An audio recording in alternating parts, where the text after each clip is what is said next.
I always get concerned when you say that it's in the twilight of the oral tradition, and I wonder why that is. And then there's sort of a side of me that it's like, can we do something about that? As if, uh, No, there's nothing we can do about that.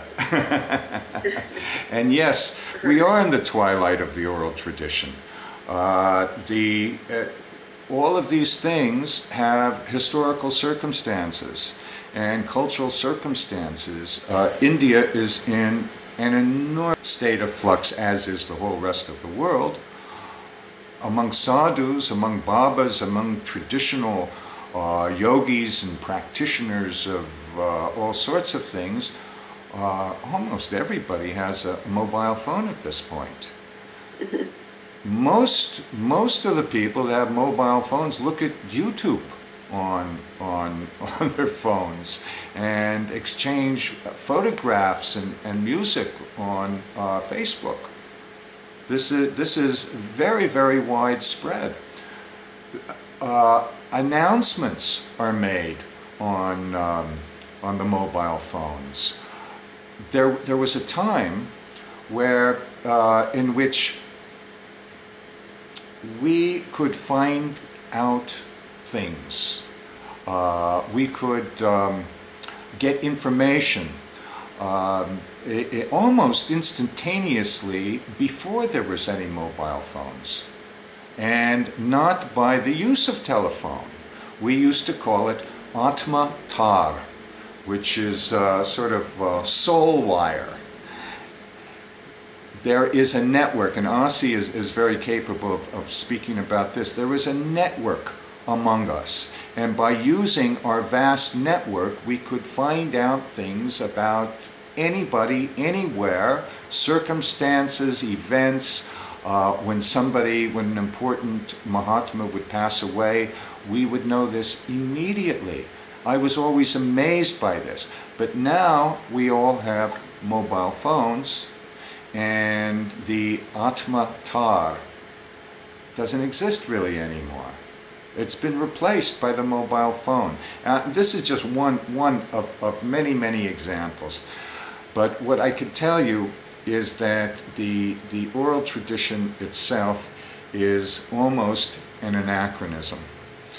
There is so much published literature. There is so much of a reliance on published literature. There are still people, many people throughout India that come to traditional shamans and babas for blessings, not for instruction. This is one of the big differences between East and West. In the West, if there was an important guru or swami, people would come basically to get teachings or listen to his lecture. But in India, traditional people come for the blessings, that they might get a charm into their life, that things might be better, that they might earn more money, that their sick relative may be healed, something like this. So yes, we're in a time where mass media in India also has come of age and matured and reaches people. It used to be, when I was first in India, if there was an election going on, you didn't get accurate and quick information off of the radio, or there wasn't even television then, but you didn't get it off the radio. You certainly didn't get it from the newspapers. You got it from a place like the barber shop, which in the West also was the place that you would probably get very quick information about elections before there was the radio. So the oral tradition also requires much more than just a transmission by voice. It requires a particular kind of culture.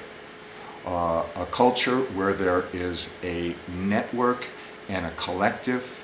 You don't get the oral tradition from a single guru. In our tradition, we have 5 gurus. We start with 5 gurus.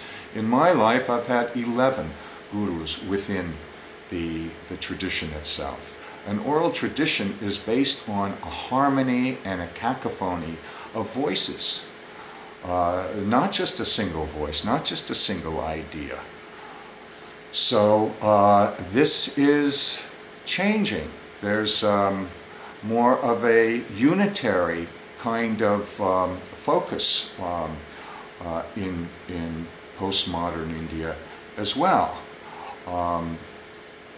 That is not like the as strong as the diverse focus used to be. The fact that we had 5 gurus, that we have 5 gurus to begin a career as a sannyasi, says something. And the fact that each one of the gurus is from a different lineage says something. That one is not interested in a monolithic approach to any of this stuff, that we want a diverse approach to it. But that is under considerable pressure from all the various aspects of modern life. The post-Enlightenment assumptions that we've been talking about have also come into India. They're certainly present in the English language education that is given in India. So we're not talking about a robust tradition here. We're talking about something that we should know about while we can, because by the time our grandchildren are speaking about this kind of thing, it's going to be a small fraction of what it is today. Did I hear somebody's voice? We're going to get into some areas that are much more difficult. And we're going to get into some areas where I'm not going to rely entirely on the paradigm of natural science. So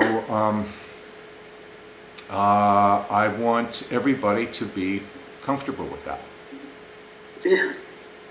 Yeah? No I'm looking question. forward to it. No Okay. question. Okay. Okay. So we're going to get we're going to get into consonants and vowels and syllables and all sorts of those things. Then starting next week, same Wonderful. time, same station. I just wanted to say something about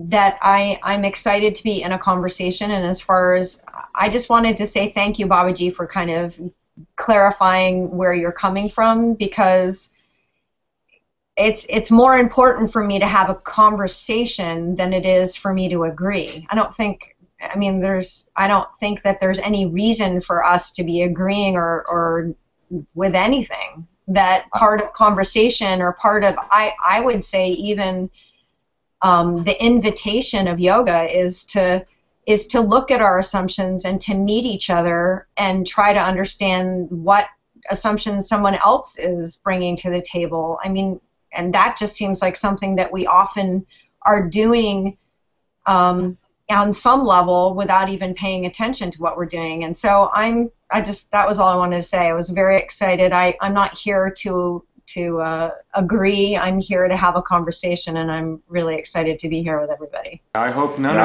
of you agree. I'm not looking for any agreement, believe me. It's great. Okay. Okay. Can I just say one? Yes, yes, please.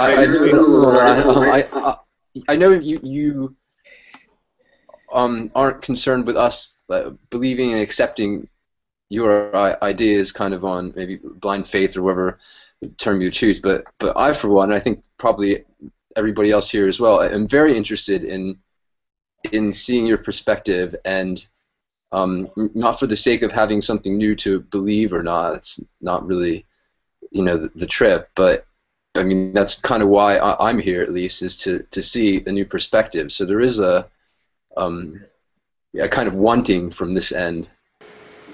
Well, that's what I want you to be here for, that I would like to think of this, besides being a conversation, it's sort of a conversation during a boat ride in my territory. So it's also my job as a sort of a tour guide to take you on a trip at the same time. Thank you for doing so, Babaji. It's my great pleasure. I love you all. Thank you very much. And Om Namo see you next Narayana. week. Om Namo Narayana. Om Namo Narayana. Om Namo Om Narayana. Namo Narayana. Om Namo Narayana.